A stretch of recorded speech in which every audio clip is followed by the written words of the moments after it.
Welcome back to the channel. Another segment of Brian Reads the News. This is where we find a news story currently running online. We take it from my mouth to your ears, let you guys know what's going on in the world today. We've been searching USA Today. That's the site I usually like to check out to find these stories. And we found a good one in the entertainment section. Let me give you guys a look. Here it is. This one caught my eye. It says here, Elton John unveils new documentary and shares what he wants on his tombstone. By Brian Truitt of USA Today, published September 7th, 2024.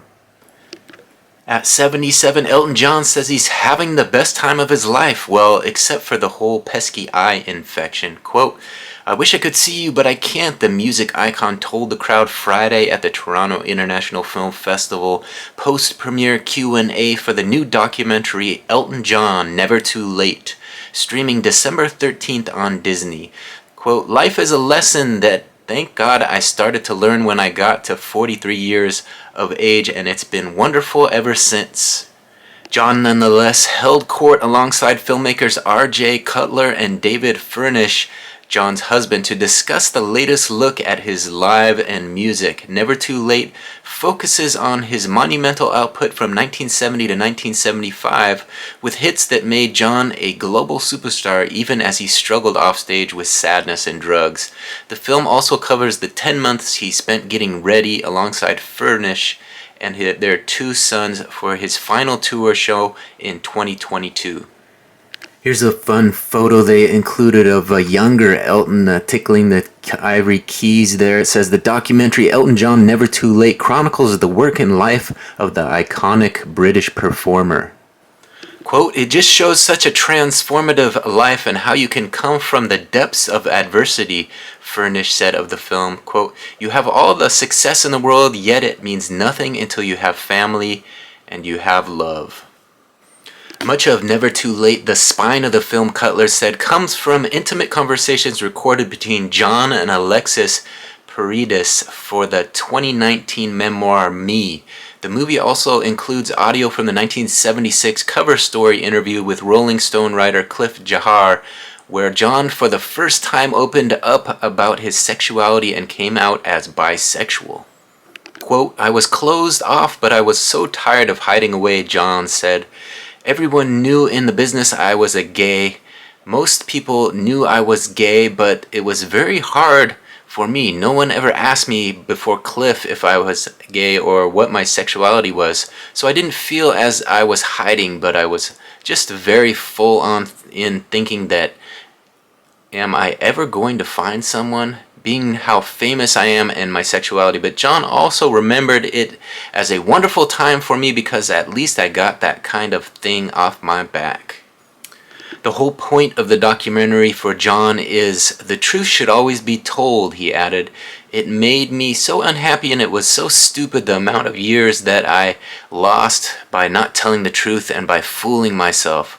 When I stopped fooling myself, obviously my life turned around. Here's another photo they included. It says here, David Furnish left and Elton John attend the premiere of Elton John Never Too Late during the 2024 Toronto International Film Festival. So there they are together at the film festival. The movie also finds John revisiting his friendship with John Lennon and sharing how he got the former Beatle on stage at a Fab-led Madison Square Garden show in November of 1974, which would turn out to be Lennon's last live concert performance. John has worked with everyone from Dua Lipa, who appears briefly in the documentary, and Aretha Franklin to Stevie Wonder and Leonard Cohen. Quote, every time you collaborate with someone, it's wonderful because you learn something, John said. He shared a funny story about recording the Ray Charles number Born to Lose, where John was on the floor laughing after Cohen let loose with his deep voice on the first line. He said, what's wrong? I said, nothing's wrong, Leonard. It sounds like a ship leaving harbor. John riffed on a number of subjects, including his favorite movies. While The Godfather Part 2 is his all-time number one, he also loves Field of Dreams because it's a father-son thing. He also revealed what he wants on his tombstone. Quote, he was a great dad and a great husband. Before that gets engraved, John hopes to keep making music and, more importantly, treasure every moment he has left with Furnish and their boys. Quote, "It's the greatest feeling I've ever had in my life, more than having the first #1 album in Billboard." John said, "Yeah, that was really nice for about 5 minutes, but this is a lifetime, and the love I have for Furnish's family, my children, and my friends has never been better."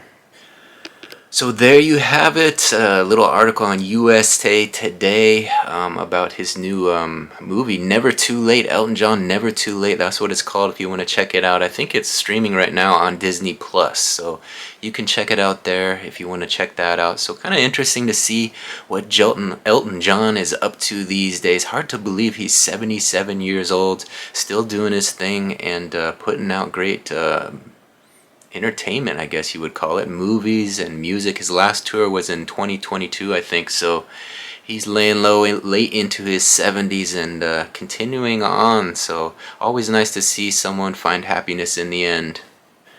I like that message, when he said he found true happiness by living in his own truth. That's kind of a good message for all of us to live by. So hopefully you guys enjoyed this little article, a USA Today article. You can go on usatoday.com if you want to check it out for yourself, see it in its full glory with all the photos and whatnot. Obviously, if you want more videos like this, you can subscribe to my channel, ring that notification bell. That way you'll be notified every time the next Brian Reads the News segment drops. I've been doing these pretty regularly, and there's a lot more up there on the channel if you want to check out more. So please subscribe, and we'll see you on the next one. Thanks for watching this one to the very end. Bye.